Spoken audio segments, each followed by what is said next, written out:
Hey, what's going on, Dolphins fans? Welcome back to the Fins Up Network. We had OTA session number 8 today. And also, obviously, we're going to recap that. But also in this video, we're going to announce the winner for the Miami Dolphins Canvas Art giveaway, the promotion, the deal that we've been running for the last 2 videos. So stay tuned till the end. Going to announce that giveaway then. But like I said, today was OTA number 8. Number 7 was yesterday, but no media was allowed into that practice session. So no play-by-play to discuss, hence no video yesterday. The one thing we do have is that Tyreek Hill was rocking the orange jersey after the 2 bomb touchdowns. Plus, he had the other one close to goal line work as well in that last practice session. So Tyreek got the orange jersey. The team actually only has 2 more OTA practices left. It's Thursday and Friday of this week, but the media is not allowed into those sessions. So this will be the last play-by-play stuff that we get until later in the offseason when training camp happens. So on-field stuff, essentially, that we have access to ends today. But Mike McDaniel was also given some media availability today. Went over a lot of things. I'll recap some of the highlights. He was asked if any of the undrafted free agents have impressed him. He kind of said it's a little bit too early to tell stuff like that. But the one guy he did name was running back Zaquandre White. He called him Dr. White. I like that nickname. Interesting to me, though, since many of the team's current running backs are on those 1-year deals, if White can impress, if he can earn a spot on the roster, on the practice squad, could be a good sign for him moving forward into the future, that he's already put this kind of he's already put himself on display here for the coaches and made a good first impression. So that's good for him. He was also asked, though, how satisfied he is with the offense so far this offseason.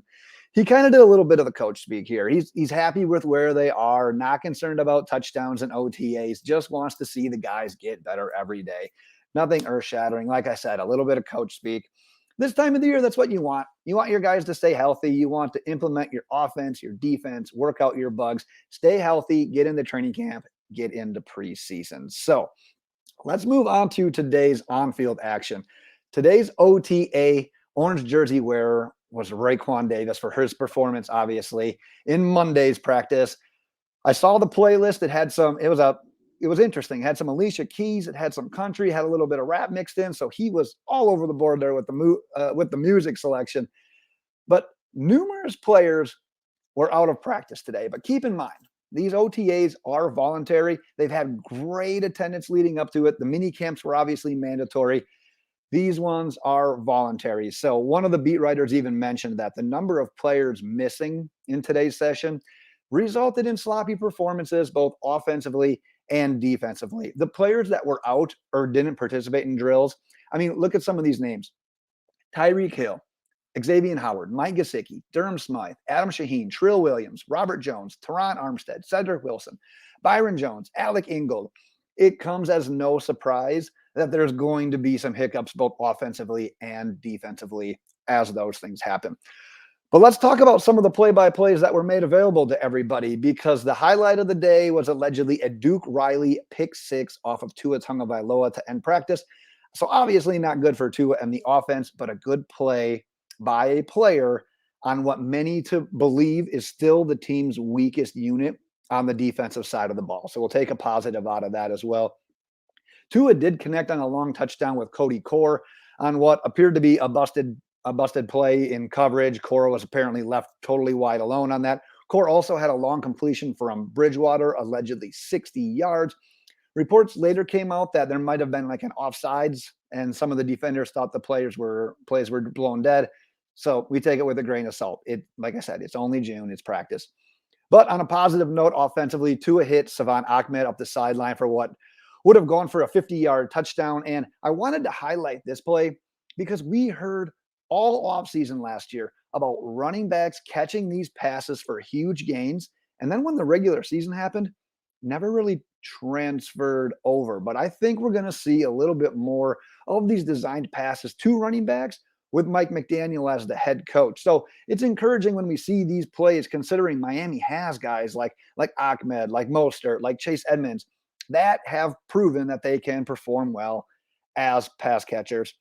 The next note we've got is on the defensive side of the ball. Jaelan Phillips with yet another would-be sack. Seen reports that he has been one of the most, if not the most impressive player all of the offseason so far. I mean, he was inches away from double-digit sacks last year, and I'm expecting that this year, but it's important to note sacks aren't always telling the full story with these edge rushers. Sometimes it's getting to the quarterback, moving him off the platform, hurrying him into a decision he doesn't want to make that can be just as impactful as these sacks. So expecting huge things out of Phillips. Looks bigger. He's going to be more aggressive, more comfortable with the system.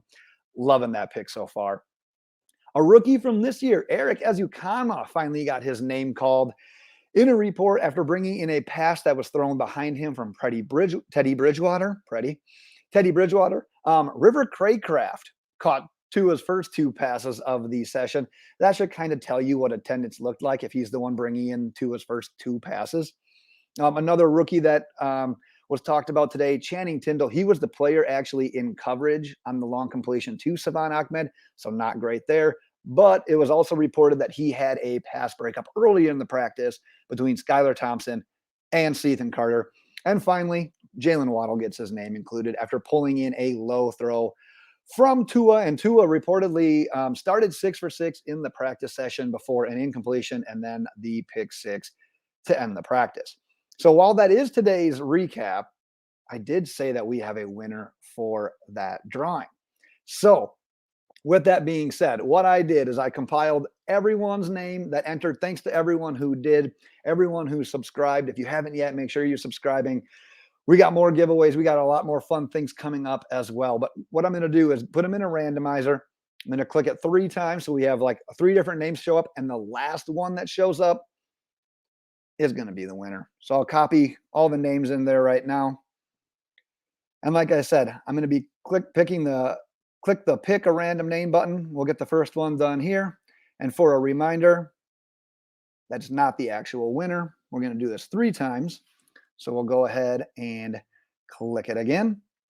And finally, this last one will be our winner.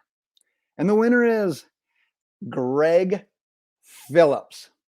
So Greg, congratulations on winning the Fins Up Network first ever giveaway. Like I said, it's the Miami Dolphins canvas art from the Backroom collection. So Greg, we will get in touch. We will get that over to you. You'll have your pick of all of the options they have of Miami Dolphins players. Check out their website. I think it's the Backroom collection, or just Google search it. I don't have it on my list here today. The Backroom collection, they do a great job with their canvas arts. Got tons of Miami Dolphins options. So you haven't done so, make sure you are checking those out. But that's what we've got for today, Dolphins fans. Stay tuned because we'll have some other great content coming up here in the very near future, I should say. Congratulations once again to our winner. And until next time, Dolphins fans, fins up.